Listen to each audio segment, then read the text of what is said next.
करेंगे। बीजेपी की केंद्रीय चुनाव समिति की बैठक होनी आज, तो महत्वपूर्ण बैठक बीजेपी की केंद्रीय चुनाव समिति की आज होगी। एनडीए की सीट शेयरिंग का होगा ऐलान। प्रधानमंत्री नरेंद्र मोदी सहित अन्य वरिष्ठ नेता भी इस बैठक में शामिल होंगे। बिहार विधानसभा चुनावों के लिए पार्टी उम्मीदवारों के नामों को अंतिम रूप दिया जाएगा। तो आज देखिए एनडीए की महत्वपूर्ण बैठक, जिस तरीके से लगातार जो है यहाँ पर सीट शेयरिंग को लेकर इससे पहले भी बैठकों का दौर चला, तो आज बीजेपी की केंद्रीय चुनाव समिति की बैठक होनी है और इसको लेकर जो है सीट शेयरिंग का कहा जा रहा है कि ऐलान होगा। तो महत्वपूर्ण बैठक आज होगी और उम्मीद ये जताई जा रही है कि सीट शेयरिंग को लेकर कोई ऐलान इस बैठक के बाद हो सकता है। प्रधानमंत्री नरेंद्र मोदी सहित अन्य वरिष्ठ नेता भी इस बैठक में शामिल होंगे। बिहार विधानसभा चुनावों के लिए पार्टी उम्मीदवारों के नामों को इस बैठक में अंतिम रूप यहां पर दिया जाएगा। तो महत्वपूर्ण बैठक, और इस बैठक पर देखिए नजरें होंगी कि आखिरकार सीट शेयरिंग को लेकर यहां पर क्या ऐलान किया जाएगा, क्या फॉर्मूला तय हुआ है, क्योंकि लगातार सीट शेयरिंग को लेकर जो है चुनावों में कहीं ना कहीं पैच फंसता हुआ नजर आता है तमाम दलों के अंदर। एनडीए में भी जो है लगातार विचार मंथन का दौर चला, बैठकें हुई और आज फिर एक बार महत्वपूर्ण बैठक बीजेपी की केंद्रीय चुनाव समिति की होने जा रही है, जिसमें सीट शेयरिंग को लेकर जो है ऐलान किया जाएगा। इस बैठक के बाद एनडीए की सीट शेयरिंग का जो है ऐलान होगा। तो अब नजरें होंगी कि आखिरकार सीट शेयरिंग को लेकर क्या फॉर्मूला तय हुआ है, किसके पाले में कितनी सीटें आ रही हैं। चलिए बढ़ते हैं आगे। आज भारत दौरे पर आएंगी कनाडा की विदेश मंत्री अनीता आनंद। एस जयशंकर और पीयूष गोयल से मुलाकात करेंगी। वहीं द्विपक्षीय संबंधों को मजबूत करने पर जोर दिया जाएगा इस बातचीत के दौरान, इस मुलाकात के दौरान। इसी के साथ जो है व्यापार, निवेश और सुरक्षा जैसे कई अहम मुद्दों पर भी बातचीत होने की संभावना जताई गई है। इस दौरे से भारत और कनाडा के बीच सहयोग बढ़ने की उम्मीद है। आनंद की 3 देशों की यात्रा में भारत उनका पहला पड़ाव होगा। वह सिंगापुर और चीन भी जाएंगी।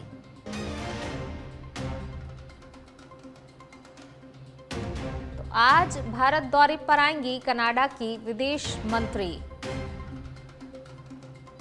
एस जयशंकर और पीयूष गोयल से मुलाकात करेंगी। द्विपक्षीय संबंधों को मजबूत करने पर इस दौरान जोर दिया जाएगा। तो द्विपक्षीय संबंधों को लेकर यहां पर बातचीत और इसी के साथ व्यापार, निवेश, सुरक्षा जैसे कई महत्वपूर्ण मुद्दे जिनको लेकर बातचीत होगी, बातचीत होने की संभावना यहां पर जताई जा रही है। चलिए रुक करेंगे अगली खबर का। कल जयपुर दौरे पर रहेंगे केंद्रीय गृह मंत्री अमित शाह। महत्वपूर्ण दौरा जयपुर का केंद्रीय गृह मंत्री अमित शाह का रहने वाला। एक बार फिर राजस्थान प्रदेशवासियों को केंद्रीय गृह मंत्री अमित शाह सौगात देने जा रहे हैं। विभिन्न योजनाओं का शिलान्यास, उद्घाटन करेंगे। राज्य की कानून व्यवस्था की समीक्षा भी करेंगे केंद्रीय गृह मंत्री अमित शाह। 3 नए कानूनों पर आधारित राज्य स्तरीय प्रदर्शनी का उद्घाटन किया जाएगा। इसी के साथ rising Rajasthan global investment summit 2024 के तहत प्राप्त निवेश प्रस्तावों की ग्राउंड ब्रेकिंग करेंगे। विद्यार्थियों को यूनिफॉर्म और दुग्ध उत्पादकों को दूध सब्सिडी राशि का हस्तांतरण यहां पर किया जाएगा। इसी के साथ 150 यूनिट मुफ्त बिजली योजना के तहत रजिस्ट्रेशन का शुभारंभ भी होगा।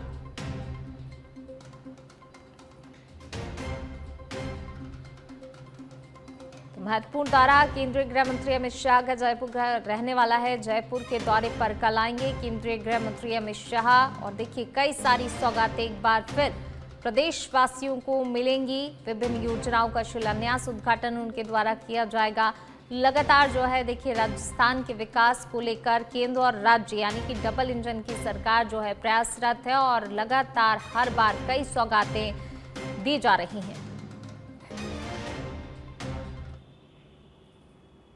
यूपी में पीसीएस प्री एग्जाम आज 2 पालियों में परीक्षा होगी, परीक्षा आयोजित होगी। 2 पालियों में कंट्रोल रूम से की जाएगी निगरानी। प्रतापगढ़ में पीसीएस प्रारंभिक परीक्षा के लिए 6 केंद्र बनाए गए हैं। तो 2 पालियों में ये परीक्षा होनी है, जिसके लिए 6 केंद्र जो हैं बनाए गए हैं। इस परीक्षा में लगभग 2500 अभ्यर्थी शामिल होंगे, परीक्षा देंगे। वहीं परीक्षा केंद्रों की अगर बात की जाए तो देखिए परीक्षा केंद्रों पर जो है सीसीटीवी कैमरे लगाए गए हैं, कड़ी निगरानी रखी जा रही है, कड़ी सुरक्षा के इंतजाम किए गए हैं और कड़ी सुरक्षा के बीच ही जो है परीक्षार्थी परीक्षा देंगे। यूपी में पीसीएस प्री एग्जाम होना है आज, ये 2 पालियों में परीक्षा होगी और देखिए जिसके लिए जो है इस परीक्षा के लिए 6 केंद्र बनाए गए हैं। कंट्रोल रूम से बिल्कुल पूरी निगरानी की जाएगी, बारीकी से जांच होगी। प्रतापगढ़ में पीसीएस प्रारंभिक परीक्षा के लिए 6 केंद्र बनाए गए हैं। परीक्षा में लगभग 2500 अभ्यर्थी शामिल होंगे जो परीक्षा देंगे। 2 पालियों में परीक्षा होनी है। यूपी में पीसीएस प्री एग्जाम आज।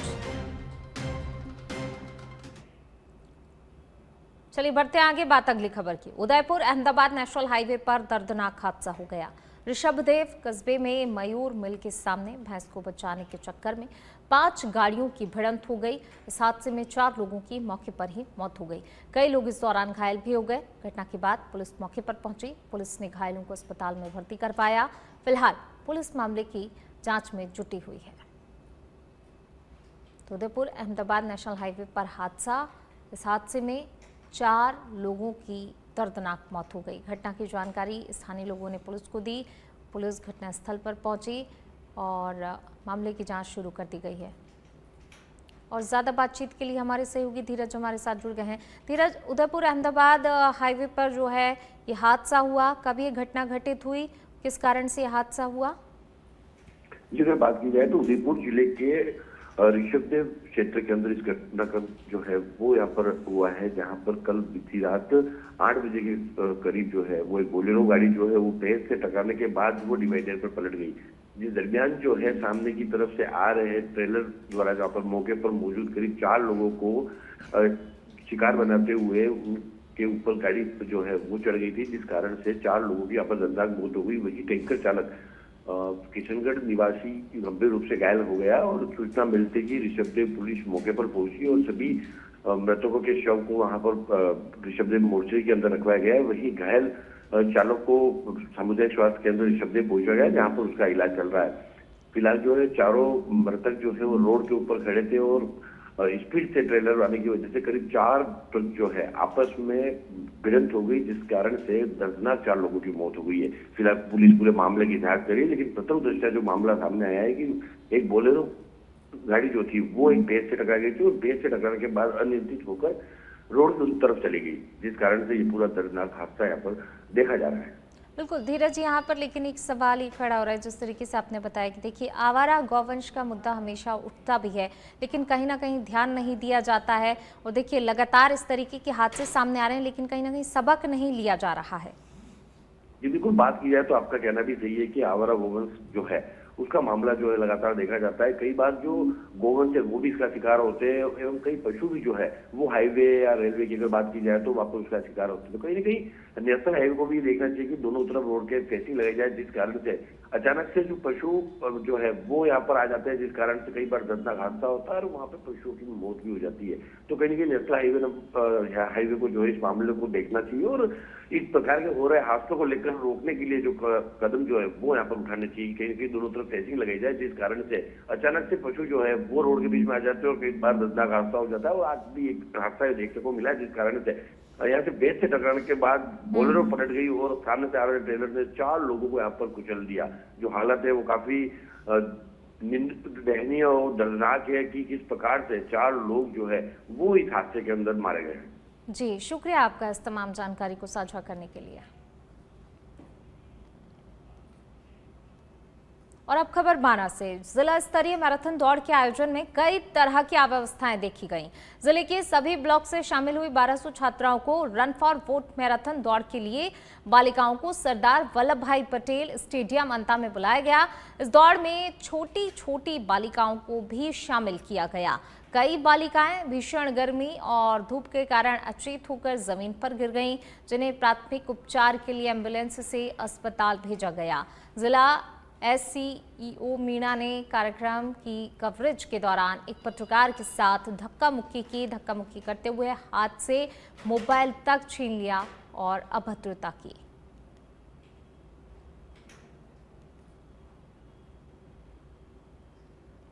तो जिला स्तरीय रन फॉर वोट मैराथन दौड़ का आयोजन हुआ। वोट मैराथन दौड़ के दौरान जो है कई अव्यवस्थाएं दिखी। पत्रकार के साथ एसईओ ने बदसलूकी की। जिला स्तरीय मैराथन दौड़ का यह आयोजन, लेकिन इस दौरान जो है देखिए अव्यवस्थाओं के साथ साथ अभद्रता भी की गई है।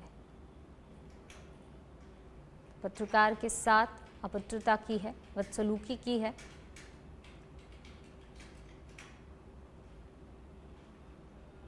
वोट मैराथन दौड़ के दौरान जो है अव्यवस्थाएं देखी गईं, वहीं पत्रकार के साथ जो है बदसलूकी की गई। और ज़्यादा बातचीत के लिए हमारे सहयोगी हरीश हमारे साथ जुड़ गए हैं। हरीश, वोट मैराथन दौड़ का आयोजन हुआ लेकिन अव्यवस्थाएं देखी गई, लेकिन देखिए एक और चीज़ कि यहाँ पर पत्रकार के साथ भी बदसलूकी की गई। अंता का मामला है। अंता विधानसभा में उपचुनाव हो रहे हैं, जिस पे वोट बैंक बढ़ाने के लिए प्रशासन द्वारा एक बालिकाओं की मैराथन दौड़ का आयोजन किया गया, जिसमें कई बालिकाएं बेहोश हो गई, क्योंकि न तो छाया की व्यवस्था थी न कुछ सुविधा थी। तो उस पर एक पत्रकार द्वारा उसका कवरेज करने के लिए जैसे मोबाइल छीना गया, उसका मोबाइल छीन लिया और उसे कवरेज नहीं करने दिया। और उसके साथ जो जिला परिषद के जो एसईओ है जी हरीश मीणा, जिस पर बताया जा रहा है कि पंचायत राज मंत्री का हाथ है, आशीर्वाद से ही वो नौकरी कर रहा है, जबकि तकरीबन 4 साल से ऊपर हो चुके हैं। बिल्कुल हरीश, तो कहीं ना कहीं संरक्षण के चलते इस तरीके की चीजें सामने आ रही हैं। ये चीजें सामने आ रही है क्यों इस हिसाब से पत्रकार का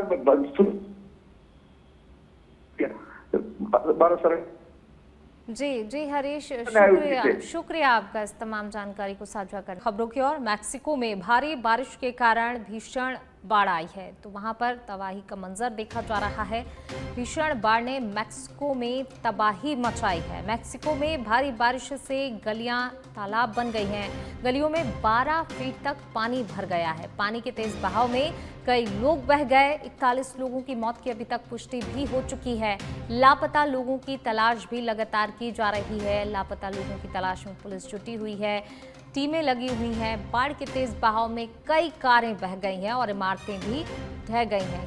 बहुत नुकसान वहां पर हुआ। मैक्सिको में जो है भयंकर भीषण हालात जो है इस वक्त हैं। बाढ़ के कारण तबाही का मंजर देखा जा रहा है। पोर्टोरिको जैसे शहर बुरी तरह से प्रभावित हुए हैं, जहां लगातार राहत बचाव कार्य भी जारी है।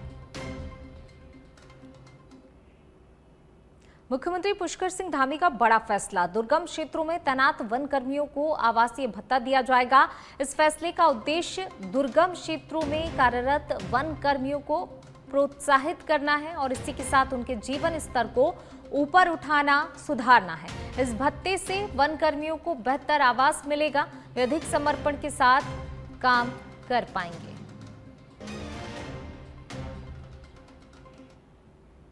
चलिए बढ़ते हैं आगे। बात अगली खबर की। दिल्ली सरकार लाएगी नई एनिमेशन नीति। जी हां, तो ये नई एनिमेशन नीति लाने वाली है दिल्ली सरकार। युवाओं के लिए इससे रोजगार के द्वार खुलेंगे। रचनात्मक अर्थव्यवस्थाओं को बढ़ावा इससे मिलेगा।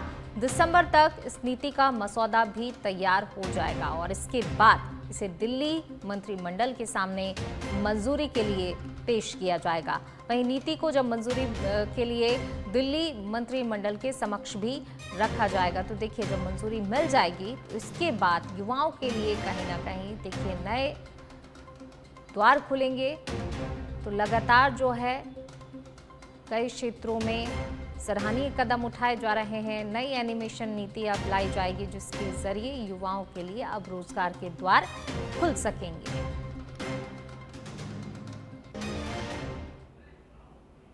चलिए बढ़ेंगे आगे। बात अब बिहार की। बिहार में फिर होगी बारिश की वापसी। जी हां, आज तापमान में बदलाव की संभावना जताई गई है। दिन के तापमान में हल्की बढ़ोतरी और रात में गिरावट के साथ ठंड का एहसास लोगों को होगा। पटना में आज मौसम सामान्य रहने वाला है, जबकि उत्तरी भागों की अगर बात की जाए तो देखिए उत्तरी भागों में बादल छाने की संभावना मौसम विभाग की तरफ से जताई गई है। वहीं शनिवार को अधिकांश जगहों पर तापमान में गिरावट दर्ज की गई।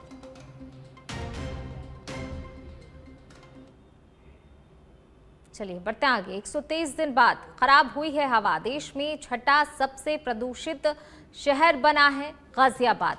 वायु गुणवत्ता सूचकांक 242 दर्ज किया गया है। प्रदूषण बढ़ने से लोगों को आंखों में जलन हो रही है। प्रदूषण नियंत्रण बोर्ड के पास अभी तक कोई योजना नहीं। अधिकारियों का कहना है कि जल्द ही ग्रैब के नियम लागू किए जाएंगे और योजना बनाई जाएगी। बढ़ते आगे। लापता लेडीज के नाम रही फिल्म फेयर की शाम। जी हां, जीनत अमान और श्याम बेनेगल को लाइफ टाइम अचीवमेंट अवार्ड मिला है। अहमदाबाद में होस्ट किया गया था फिल्म फेयर अवार्ड। लापता लेडीज को मिले सबसे ज्यादा फिल्म फेयर अवार्ड्स। मंच पर आकर जीनत अमान ने रिसीव किया अपना अवार्ड।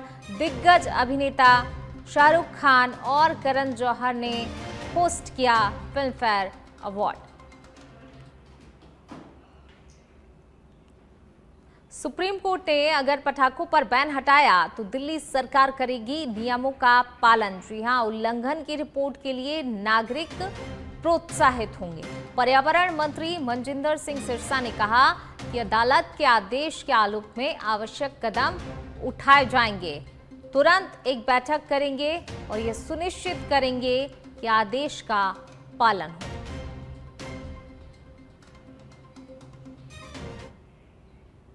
तमिलनाडु भगदड़ मामले पर सुप्रीम कोर्ट कल फैसला सुनाएगा। हादसे में हुई थी 41 लोगों की मौत। ये मामला अपनी ही संवेदनशीलता के कारण महत्वपूर्ण है। इसमें बड़ी संख्या में लोगों की जान चली गई थी। सुप्रीम कोर्ट का फैसला पीड़ितों और उनके परिवारों को न्याय दिलाने की दिशा में एक महत्वपूर्ण कदम माना जा रहा है। न्यायमूर्ति जेके माहेश्वरी और न्यायमूर्ति एनवी अंजारिया की पीठ इन याचिकाओं पर अपना फैसला सुनाएगी और कोर्ट पर नजरें होंगी कि आखिरकार कोर्ट की तरफ से क्या फैसला आता है। तमिलनाडु भगदड़ मामले पर सुप्रीम कोर्ट कल फैसला सुनाने वाला है, जिसमें 41 लोगों की मौत हुई थी।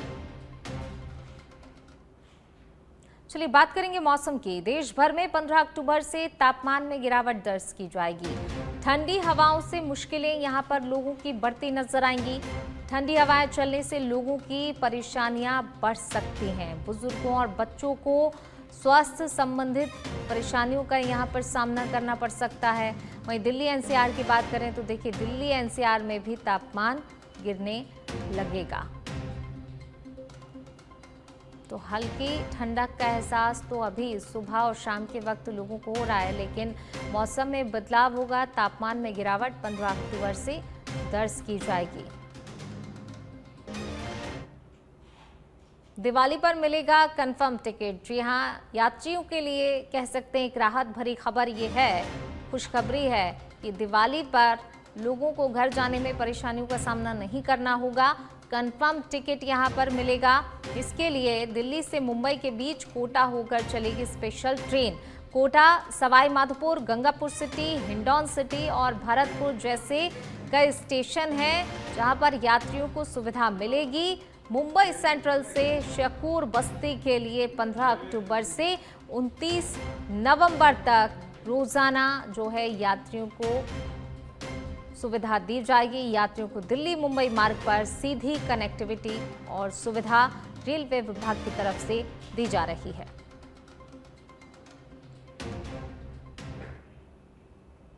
अफगानिस्तान पाकिस्तान सीमा पर भीषण लड़ाई देखने को मिल रही है। अफगान सेना ने पाकिस्तानी चौकियों पर हमला किया। 5 पाक सैनिकों की इस दौरान मौत हो गई।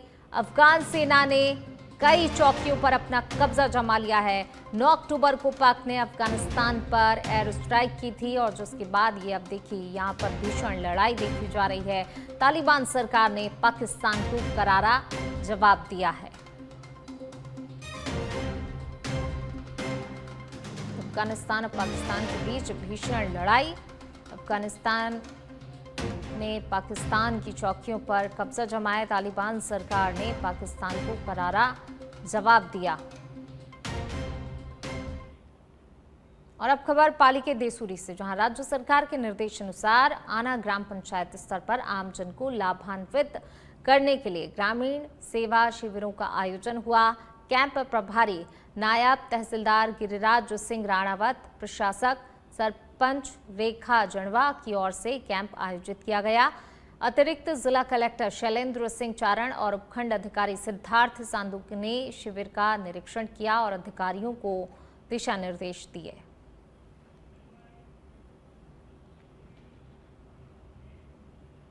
बूंदी से खबर, जहां सैनिक कल्याण सलाहकार समिति अध्यक्ष प्रेम सिंह बाजौर ने जिले में संचालित ग्रामीण और शहरी सेवा शिविर का निरीक्षण कर व्यवस्थाओं का जायजा लिया। बाजौर ने सेवा शिविरों में लाभार्थियों को आवासीय पट्टों का वितरण भी किया। उन्होंने सुतड़ा शिविर में खाद्य विभाग, जल संसाधन विभाग और हिंडौली शिविर में सार्वजनिक निर्माण विभाग के अधिकारियों की अनुपस्थिति पर नाराजगी जताई। जिला कलेक्टर से इस संबंध में वार्ता कर नोटिस जारी करने की बात कही गई है।